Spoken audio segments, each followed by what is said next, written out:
Mr. Cheney, this is the time set for your initial appearance. I'm seeing you on some felony charges of aggravated assault with a deadly weapon and aggravated assault with temporary but substantial injury. Also seeing you on Tucson City Court failure to appear for possession of drug paraphernalia and criminal trespass, which are misdemeanors. We're going to be talking about the felonies first and then the Tucson City Court cases. You have the right to remain silent. Anything you say can and will be used against you. You have the right to hire your own attorney. I'm going to appoint the Pima County Legal Advocate's Office to represent you. I'm going to be setting some release conditions for you, Mr. Cheney. For the felony matter, I've reviewed the interim complaint and the pretrial services report. Looks like the state is recommending $75,000.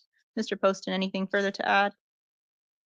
Your Honor, this person brutally attacked the victim, stabbed him up to 6 times, and he was taken to the ER with 2 collapsed lungs and severe blood loss.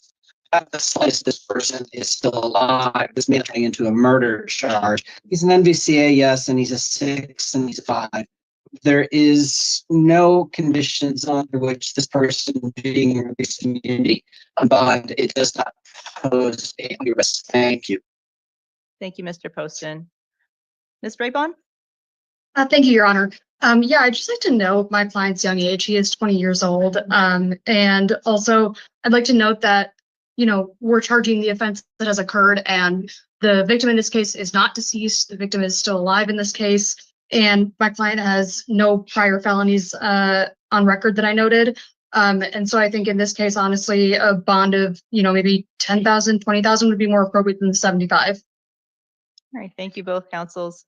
Mr. Cheney, I do believe because of the seriousness of the offense, a bond is appropriate in this case. I'm going to impose a bond of $50,000, cash or secured, released to pretrial if posted.